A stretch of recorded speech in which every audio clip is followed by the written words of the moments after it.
Welcome to the Noble Bereans video channel. I'm your host, Steve Sanders. Several weeks back, we did an episode on Daniel, and I decided I really wanted to do a more full expose on Daniel, which we're starting today. I want to begin with this question. Have you ever felt like a stranger in your own culture, like the world that you grew up in has shifted underneath you and that suddenly all the rules have changed?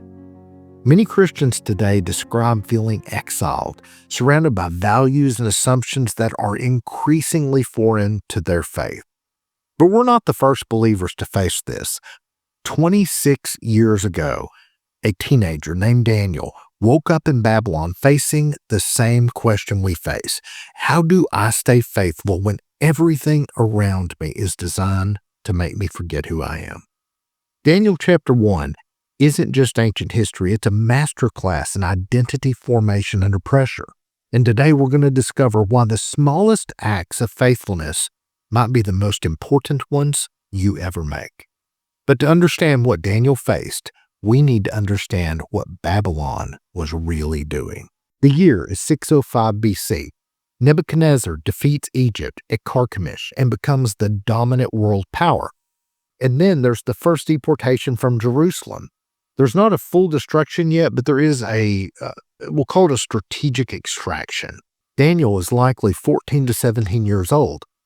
He is a teenager from Judean nobility.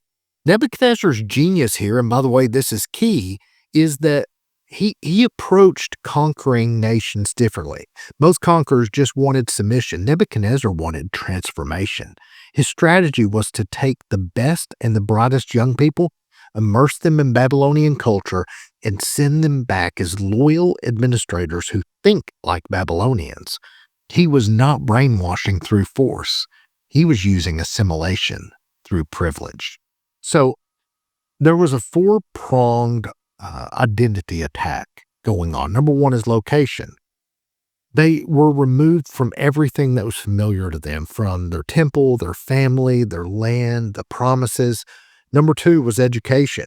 3 years of Babylonian literature, wisdom, and language, and this was to replace their mental framework.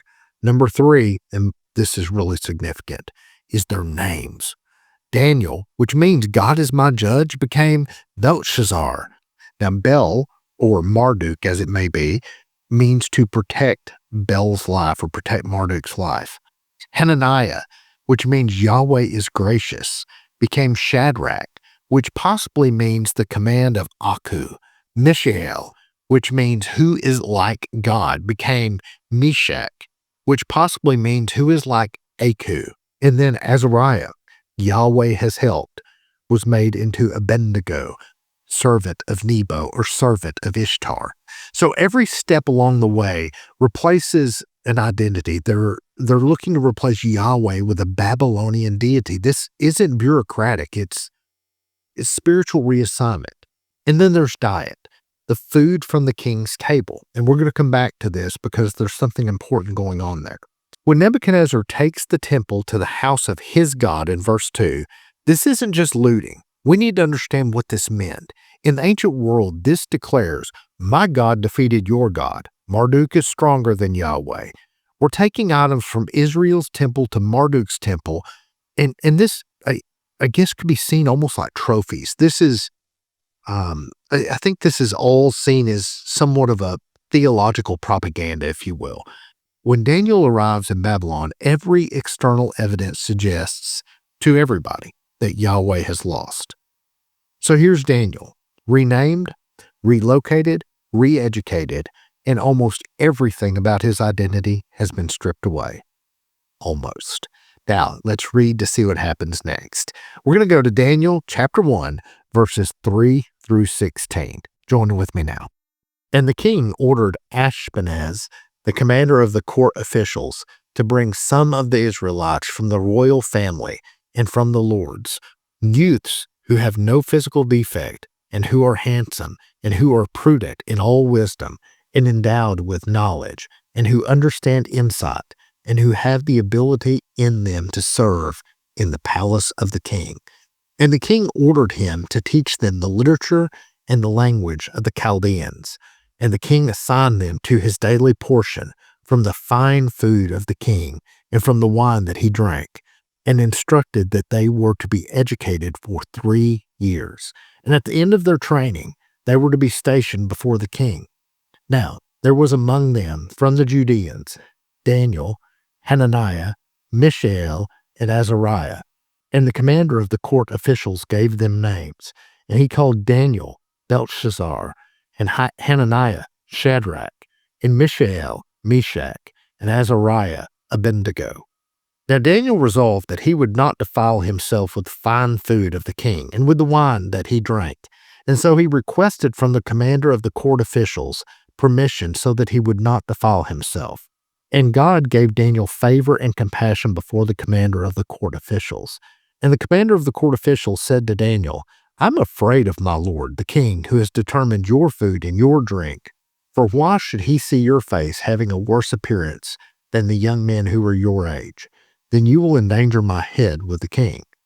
Then Daniel asked the guard, whom the commander of the court officials had appointed over Daniel, Hananiah, Mishael, and Azariah, please test your servants for 10 days, and let them give us some of the vegetables, and let us eat and let us drink water.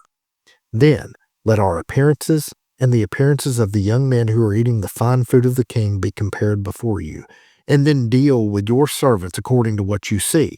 So he agreed to this proposal with them, and he tested them for 10 days. And at the end of 10 days, their appearances appeared better, and they were healthier of body than all the young men who were eating the fine food of the king. So the guard continued to withhold their fine food and the wine of their drink, and he gave them vegetables. So there's a few observations I have here. Number one, what Daniel did not resist is important. He accepted the new name. He uses Belshazzar throughout the entire book. He learned the literature and the language, and he served in the pagan government. Daniel wasn't looking for fights. He wasn't a cultural warrior demanding his rights. Observation number two, what Daniel did resist is important. Verse number 8, that Daniel resolved in his heart that he would not defile himself with the king's food or wine. The Hebrew word here for resolved is sim, which means to set, establish, determine. It was a settled decision, not something that was a momentary impulse. It is setting something in stone and was almost certainly speaking of something carefully considered beforehand. So why food? Why this line in the sand? Scholars debate why this was so important. The 3 reasons seem to hold water more than others. Number 1, the king's food was almost certainly offered to Babylonian gods first, so eating it meant participating in idol worship. Number 2, food and table fellowship in the ancient world represented covenant relationship and loyalty. So this wasn't about dietary preferences. It was about maintaining covenantal identity with Yahweh when no one would know the difference. Number 3, it was related to covenant relationships. So this may not be so much about defilement as it is assimilation. They are refusing to assimilate. Daniel could learn about Babylon without becoming of Babylon. Well, now one thing to note here, the word used for vegetables is likely more meaning seeds or fodder. It could be used of seeds to grow things, and it could be used of cereal grains that they prepared themselves, so it really probably wasn't vegetables as you think of vegetables. Key observation number 3 is how Daniel resisted. In verse 8, he asked, not demanded permission. In verse 12, he proposed a test. Try us for 10 days. He was respectful, creative, and non-confrontational. He gave Ashpenaz a face-saving way to accommodate him. And the result? Verse 9, God gave Daniel favor and compassion. Daniel acted, but God moved hearts. Then verses 15 and 16, physical vindication. They looked healthier. Literally, it says they were fatter in flesh. And then verses 17 through 20, God gave them wisdom and understanding beyond all the Babylonian wise men. Daniel didn't just survive, he excelled, not despite his faithfulness, but connected to it. So what does a teenager's food choice in 605 BC have to do with your Monday morning? The ambassador framework here is this. An ambassador represents their home country while living in foreign territory. They learn the local language and the customs. They have to function, but they never forget who they ultimately represent. Daniel was Judah's ambassador in Babylon, and we're heaven's ambassadors at our cultural moment. There are 3 principles we can take away from Daniel's moment. Number 1, pick your battles with wisdom, not anger. Daniel accepted the name, the education, and the position. He drew the line at participation in idolatry. Too many Christians today fight over everything or nothing. Daniel shows us that strategic faithfulness over reactive outrage is better. Number 2, small invisible acts of loyalty shape who you become. Nobody in Jerusalem would ever know what Daniel ate. Nobody was watching. No one would applaud his stand. But Daniel understood identity isn't formed in the big public moments. It's formed in the small private ones.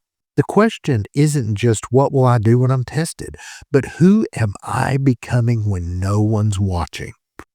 Number 3, how you resist matters as much as what you resist. Daniel's approach was respectful, creative, and non-anxious. He didn't rage against the system. He didn't compromise with it either. He found the third way, engaged faithfulness that served without selling out. So, what is our modern dietary decision? What are the things in your daily life that nobody sees, nobody would judge you for, but slowly shape your allegiance? It might be what you consume, the media, the content, or the entertainment that forms your imagination. It might be how you speak, adopting cynicism, gossip, or outrage because it's the cultural water, if you will. It might be where you find your security, building your identity on career success, political tribe, or social approval. These aren't dramatic moral failures. They're assimilation through privilege, just like Babylon offered Daniel. Daniel chapter 1 doesn't end with his diet. It ends with this. Daniel remained in Babylon until the first year of King Cyrus. That's roughly 70 years. He outlasted the empire that tried to remake him. The teenager who wouldn't eat the king's food became the statesman who served multiple empires without losing himself. And it started with one resolved heart and one seemingly small decision. Now, you may feel exiled in your own culture, but you're not abandoned. The same God who gave Daniel favor in Babylon is with you in your office, your neighborhood, and your family.